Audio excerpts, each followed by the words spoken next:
ശരി, അപ്പൊ എന്തായാലും ഇന്നത്തെ എപ്പിസോഡിൽ നമ്മൾ നമ്മുടെ കോമ്പറ്റീഷൻസ് ആരംഭിക്കുകയാണ്. അതിന് മുൻപ് ശ്വേതാജിക്ക് വേണ്ട ഒരു ചെറിയൊരു ടാസ്ക് ഞാൻ റെഡിയാക്കിയിട്ടുണ്ട്. വീണ്ടും അതായത് സത്യം മാത്രമേ പറയാൻ പാടുള്ളൂ.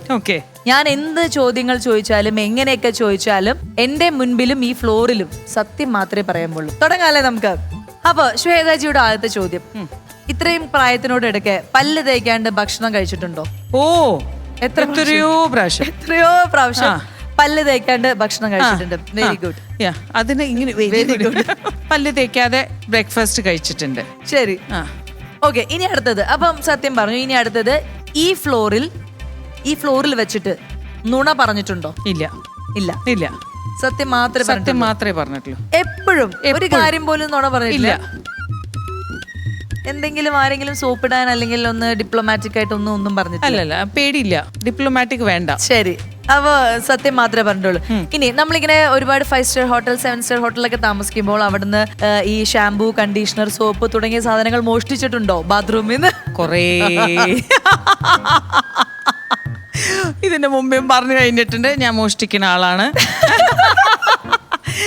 ഞാൻ പറഞ്ഞിട്ടുണ്ട്, നല്ല ഷാംപൂ നല്ല ക്രീം ഉണ്ടെങ്കിൽ മാത്രമേ ഞാൻ മോഷ്ടിക്കുള്ളൂ. നല്ലതില്ലെങ്കിൽ, മോഷ്ടിച്ചില്ലെങ്കിൽ നിങ്ങളുടെ സാധനങ്ങളിൽ മാറ്റാനുള്ള സമയം, നിങ്ങളുടെ സാധനം കൊള്ളില്ല എന്നാണ് അതിന്റെ അർത്ഥം. അപ്പൊ നമ്മള് അന്തസ്സായിട്ട് അത് മോഷ്ടിക്കും. പിന്നെ അത് നമുക്കുള്ള പൈസ കൊടുത്തല്ലേ. അതെ, അത് മോഷ്ടിക്കലല്ല, അല്ല, എടുക്കുക. അതെ. വേറെ എവിടെന്നെങ്കിലും മോഷ്ടിച്ചിട്ടുണ്ടോ? എന്ത്? വേറെ വല്ല കടയെന്നോ? അല്ലല്ല, അങ്ങനെ അല്ലല്ല. ഇല്ല. ഈ സ്റ്റാർ ഹോട്ടലിൽ നിന്നുള്ള മോഷണം അല്ലല്ല. നമ്മള് ഇതിപ്പോ സത്യം പറഞ്ഞ മോഷണമല്ല. എനിക്ക് തോന്നുന്നു നമുക്ക് എടുക്കാനുള്ള ഒരു ഇത്. അതെ. പിന്നെ ചില സമയത്ത് ഈ എന്താ പറയാ, ഷൂട്ടിങ്ങിന് വരുമ്പോ, ഇപ്പൊ ഹോട്ടലിൽ താമസിക്കാണ്, ഷൂട്ടിങ്ങിൽ വരുമ്പോ നല്ല കപ്സ് കിട്ടില്ല ഷൂട്ടിങ്ങില്, ചായയോ കപ്പ്. അപ്പൊ ഹോട്ടലിൽ നിന്ന് കപ്പ് കൊണ്ടുവരും, ലൊക്കേഷൻ പറയാതെ. അങ്ങനെ. പിന്നെ തലെണ്ണ കൊണ്ടുവരും, അവരോട് പറയാതെ. തിരിച്ചു കൊണ്ടേക്കും, തിരിച്ചു കൊടുക്കും. അത് കൊടുക്കും. പക്ഷെ അവര് നോക്കുമ്പോ ബെഡിൽ ഒരു തലെണ്ണ ഉണ്ടാവുള്ളൂ, ഞാൻ കൊണ്ടിട്ടുണ്ടോ. പക്ഷെ തിരിച്ച് ഏൽപ്പിക്കുന്നോണ്ട് നമ്മൾ അതിനെ മോഷണമായിട്ട് കണക്ക് കൂട്ടുന്നില്ല. പക്ഷെ ഷാംപൂ ക്രീം ഒന്നും തിരിച്ചു കൊടുക്കില്ല. എക്സ്ട്രാ വാങ്ങി കൊണ്ടുപോകും. ഇനി അടുത്തത്, ഈ അമൃത ടിവിയുടെ സൂപ്പർ അമ്മയും മകളുടെയും ഈ ഫ്ലോറിൽ കുളിക്കാതെ വന്നിട്ടുണ്ടോ? ഇല്ല. നെവർ. എന്നും കുളിച്ചിട്ടാണ് വന്നിട്ടുള്ളൂ. ശരി, സത്യമായിരിക്കും അല്ലേ? അതെ, എന്നും കുളിച്ചിട്ട്. കുളിക്കാതെ ആരെങ്കിലും വീട്ടിൽ നിന്ന് ഇറങ്ങുമോ? പിന്നെ എത്രയോ പേര് ഇറങ്ങും അല്ലേ? അങ്ങനെയൊക്കെ ഇറങ്ങും ചിലവർ.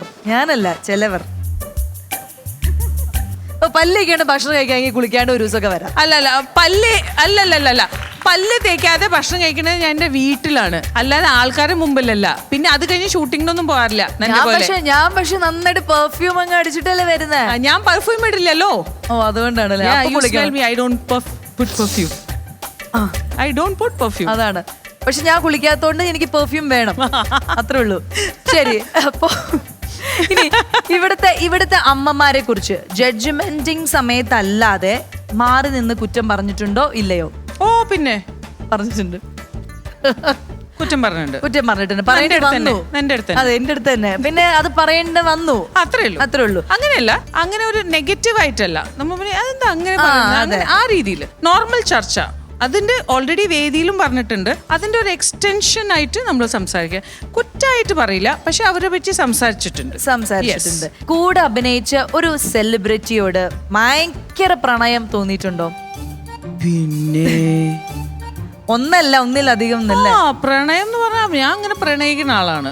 പ്രണയം തോന്നും ചെയ്യും, ഇഷ്ടം ഉണ്ട് എന്ന് പറയും ചെയ്യും. പക്ഷെ അത് അവിടെ നിർത്തും. അത് ഞാൻ ക്യാമറയിലും പറഞ്ഞിട്ടുണ്ട്, എനിക്ക് ഇഷ്ടമാണ്. എന്റെ പറ്റിയും ആൾക്കാർ പറഞ്ഞു. ഇപ്പൊ ലാലേട്ടനെല്ലാം പറഞ്ഞിട്ടുണ്ടല്ലോ, മറ്റേ നമ്മുടെ സിദ്ദിഖ് ലാല്, എനിക്ക് ഭയങ്കര പ്രണയം തോന്നിയിട്ടുണ്ട്. അങ്ങനെയൊക്കെ അതുണ്ട്. Why not? പ്രണയം തോന്നാറുണ്ടടാ. പ്രണയം തോന്നണം. പ്രണയം അതൊക്കെ മേലെ വേണം. അവളതാ പ്രണയം തോന്നും, അത് പ്രകടിപ്പിക്കും, ചിരിക്കും, സംസാരിക്കും, അത്രേ ഉള്ളൂ. സെക്കൻഡ് ലെവലിലേക്ക് പോകുന്നില്ല. അത് വേണം. അങ്ങനെ പോവാൻ തോന്നിയ ആരെങ്കിലും ഉണ്ടായിട്ടില്ല? ഇല്ല. ബിക്കോസ് എപ്പോഴും ഞാൻ ഇതിന് റിലേഷനിലായിരുന്നു, പിന്നെ കല്യാണം കഴിച്ചു. ഞാൻ ഓൾറെഡി ബിസി ആയിരുന്നു, ഓൾറെഡി ഓൺ ആയിരുന്നു എപ്പോഴും. അതുകൊണ്ടാണ് അതിന് സമയം കിട്ടാത്തത്. അല്ലായിരുന്നെങ്കിൽ നമുക്ക് പല കഥകളും കേൾക്കാം. അപ്പൊ എന്തായാലും ഈ ഒരു ഗെയിമിൽ ശ്വേതാജി എന്തായാലും വിജയിച്ചിരിക്കുകയാണ്. എനിക്ക് ഒരു ചോദ്യം സ്വാസുനോട് ചോദിക്കാണ്ട്. ഒരു ചോദ്യം, അങ്ങനെ തന്നിട്ട് പോവരുത്. ശരി. മറ്റേ സത്യം പറയുന്ന ചോദ്യം സത്യം മാത്രം, സത്യം മാത്രം. ശരി. ശ്വാസുക്കുട്ടിക്ക്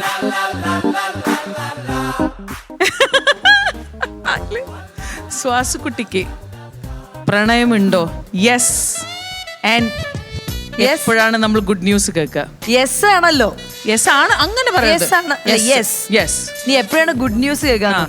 അത് എനിക്ക് മാത്രം പറയാൻ പറ്റില്ലല്ലോ. അത് ഇങ്ങനെ കറക്റ്റ് ഒരു സമയം ആവുമ്പോഴാണ് ഗുഡ് ന്യൂസ് കേൾക്കാൻ പറ്റുള്ളൂ. അത് സമയം ആവുന്നവരെ നമ്മൾ കാത്തിരിക്കും. ആണോ? വേറെ എന്തെങ്കിലും ഉണ്ടോ? ഇല്ല, വേറെ ഇല്ല. വേറെ വേണ്ട. ശരി. സത്യം, സത്യം മാത്രമാണ് ഞാൻ ബോധിപ്പിച്ചുള്ളൂ. എല്ലാം സത്യമാണ്. അതെ. ശ്വേതാജിയുടെ സത്യവും എന്റെ സത്യവും കൂടി കൂട്ടി കലർന്നപ്പോൾ ഇന്നത്തെ എപ്പിസോഡ് മൊത്തം സത്യസന്ധമായിരിക്കും. അതെ, സത്യം മാത്രമേ ഉള്ളൂ. അതാണ് നമ്മളെ ഹിസ്റ്റോറിക്കൽ ഇവന്റ്. അപ്പോ അതാണ് മൊത്തത്തിൽ സൂപ്പർ അമ്മയും മകളുടെയും വേദിയിൽ ഇനി കാണാൻ പോകുന്നത്. സത്യം, സത്യം, സത്യം.